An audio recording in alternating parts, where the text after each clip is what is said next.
Let's start the video.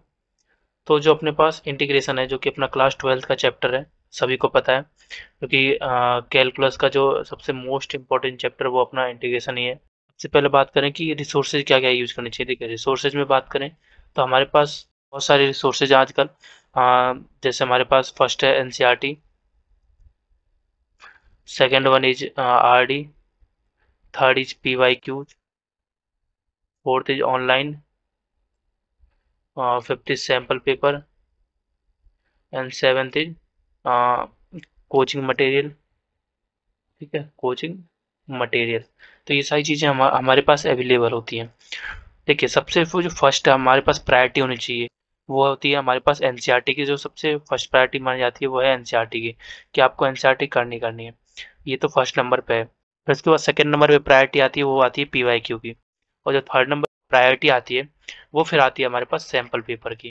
देखिए, ऐसा कुछ नहीं होता कि इंटीग्रेशन बहुत ज़्यादा टफ आता है, इंटीग्रेशन बहुत ईजी आता है।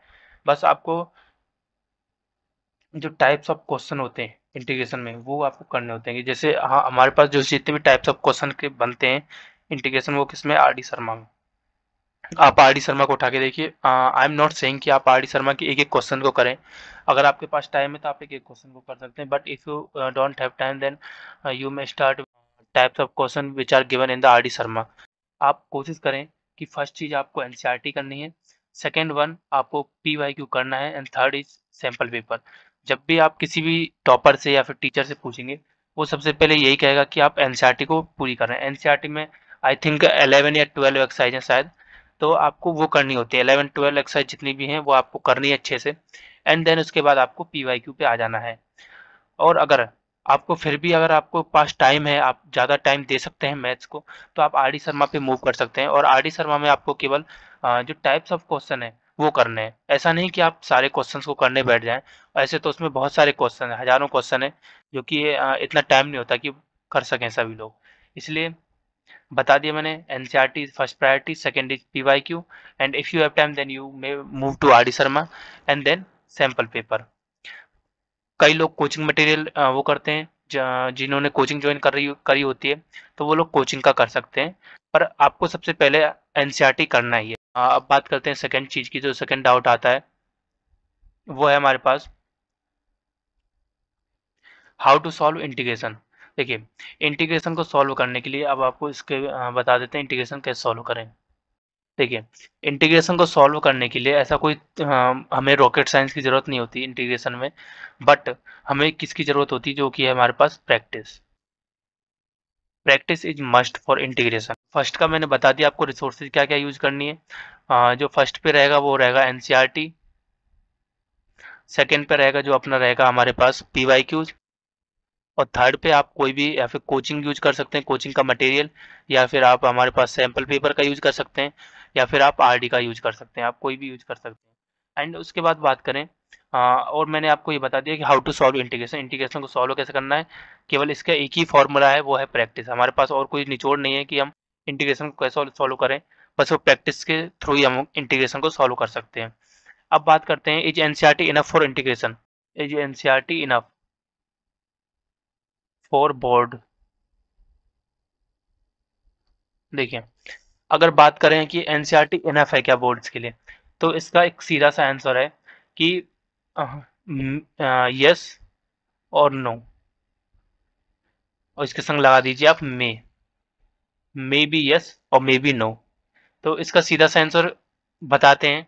तो ये है कि देखिए, अगर पिछले साल के पेपर देखे जाए, तो वो एनसीईआरटी के बेसिस पे पेपर थे सारे। जहाँ तक देखा जाए, जो भी टीचर होता है, जो भी पेपर बनाने वाले होते हैं बोर्ड्स का, वो एनसीईआरटी को मद्देनजर रखते हुए बनाते हैं। यानी एनसीईआरटी के देखते हुए बनाते हैं कि एनसीईआरटी का लेवल कितना है। उससे बस थोड़ा सा लेवल ऊपर कर सकते हैं, ज़्यादा लेवल ऊपर नहीं करेंगे कि बिल्कुल जेई मेंस के लेवल का देते हैं, फिर एडवांस के लेवल का। ऐसा कुछ नहीं होता, केवल एनसीईआरटी के लेवल का होता है। थोड़ा बहुत इंक्रीज कर सकते हैं, केवल घुमा सकते हैं। ये नहीं करेंगे कि भाई क्वेश्चन ही बिल्कुल लेवल ही चेंज कर दें, ऐसा नहीं होता। क्वेश्चन घुमा सकते हैं बस वो। और अगर ऐसा हो जाता है कि क्वेश्चन अगर हाई लेवल का आ जाए, तो कई बार उसको खुद सीबीएसई उसको वो डिक्लाइन कर देता है। अब बात करते हैं कि अहम, तो आई थिंक आपको थर्ड जो हमारा डाउट था वो पता पड़ गया कि एनसीईआरटी इनफ भी है और नहीं भी। अगर सबसे बड़ी बात है, जो अपने एवरेज स्टूडेंट होते हैं वो अगर एनसीईआरटी भी कर लें तो बहुत होता है उनको इंटीग्रेशन के क्वेश्चन बनाने के लिए। बट अगर कोई अगर अच्छा बच्चा है जिसको 95 या फिर जिसको 95 या 98 लाने हैं, तो वो क्या कर सोचता है, वो एनसीईआरटी कर लेगा, एंड देन उसके बाद वो आरडी भी कर लेगा, एंड देन सैंपल पेपर भी कर लेगा, फिर भी उसको डाउट रहेगा मन में कि यार नहीं यार, अभी प्रैक्टिस कम रह गई, अभी बहुत कम रह गई है। तो वो सारी चीज़ें वो तो स्वाभाविक है आनी। बट मैं तो ये कहूँगा कि एनसीईआरटी बोर्ड्स के लिए एनफ नहीं है। एनसीईआरटी के अलावा आपको बहुत सारे क्वेश्चंस करने होते हैं जो कि पीवाईक्यू में होते हैं, उसके बाद आपको कई सारे सैंपल पेपर में मिलेंगे, तो बहुत सारी चीज़ें आपको करनी होती है। बोर्ड का बात करें, how much practice we need to do for integration. देखिए, अगर यहाँ पे प्रैक्टिस की बात करें तो देखिए, प्रैक्टिस की कोई सीमा नहीं है कि there is no limit, there is no limit for practice. Practice की कोई भी सीमा नहीं है, प्रैक्टिस आप चाहें कितनी भी कर सकते हैं। चाहें तो आप प्रैक्टिस आप पूरी आर डी शर्मा को कर लें, चाहे तो आप पूरी पीवाईक्यूज को कर लें जो भी 10 ईयर्स के हैं, या तो फिर आप सैंपल पेपर को 15 30 40 सैंपल पेपर सॉल्व कर लें।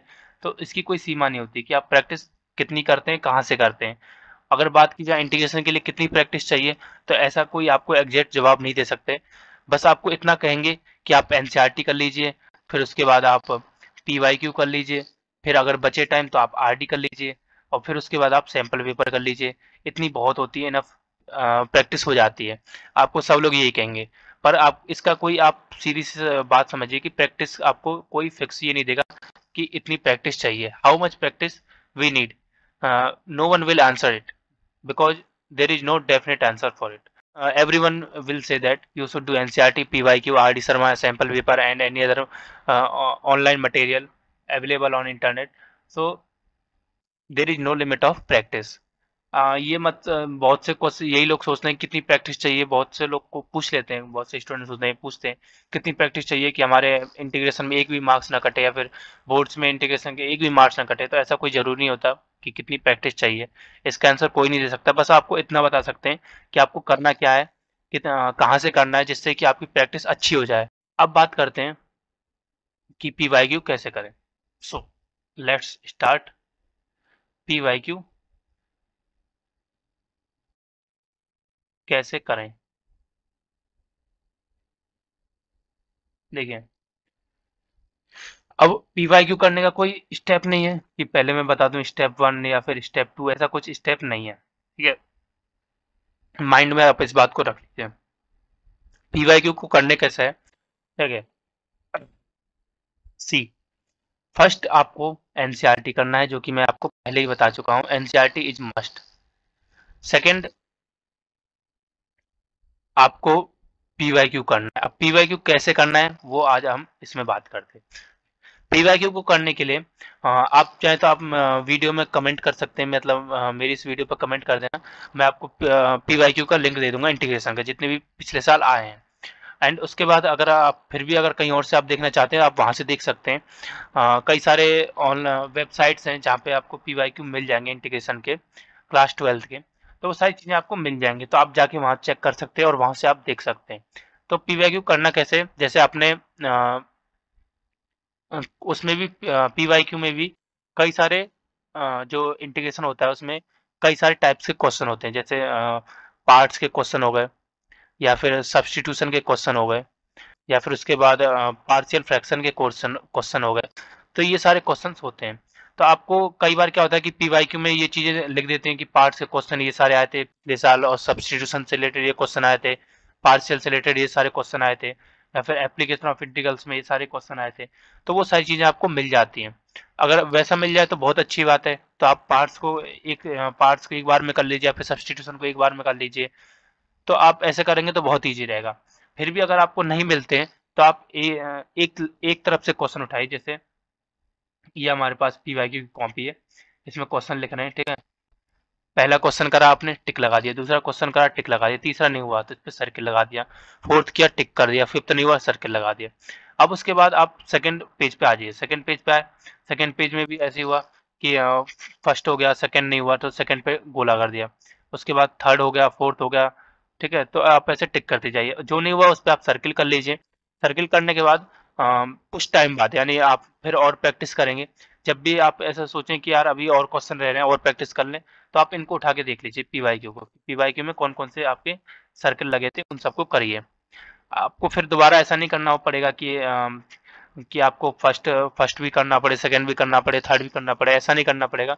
आप डायरेक्ट सर्किल वाले उठाइए, वो करिए। अब बात करते हैं कई के पास हार्ड कॉपी नहीं होती, तो देखिए हार्ड कॉपी नहीं, ज़्यादा ज़्यादा आप करेंगे क्या, आप ऐसा करना, अगर आपके पास सॉफ्ट कॉपी है, कई बार तो ये होता है कि आजकल तो एडिट हो जाता है ऑनलाइन, तो आप पीडीएफ खोली, ठीक है, पीडीएफ में खोला आपने, फर्स्ट है, फर्स्ट पे आपने सर्किल कर दिया, ऑनलाइन ही मतलब एडिट कर लिया फ़ोन में, ऐसा हो जाता है।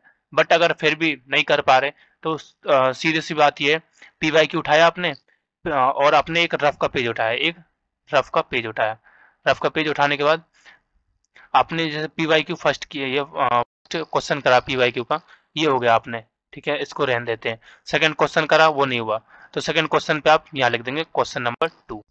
अब ये पेज यहाँ पे लिखा होता है कि पेज 1 है, पेज 2 कौन सा है, तो यहाँ पे डाल देना पेज 1 पीवाईक्यू, ठीक है, इंटीग्रेशन। क्वेश्चन 2 नहीं हुआ, लिख दिया, ज़्यादा कुछ मत लिखना। उसका क्वेश्चन 3 होगा, क्वेश्चन 4 नहीं हुआ, तो यहाँ लिख देना क्वेश्चन 4। ऐसे करते करते आप एक रफ में आपको बन जाएगी कि कौन कौन से क्वेश्चन नहीं हुए और किस पेज नंबर से नहीं हुए। पेज डालते रहना ताकि आपको ध्यान रहे। तो ये सारी चीज़ें आप पीवाईक्यू कैसे कर सकते हैं, ये मैंने बता दिया आपको। चैनल को सब्सक्राइब करें, वीडियो को लाइक करें। मिलते हैं नेक्स्ट वीडियो में। Bye bye, take care.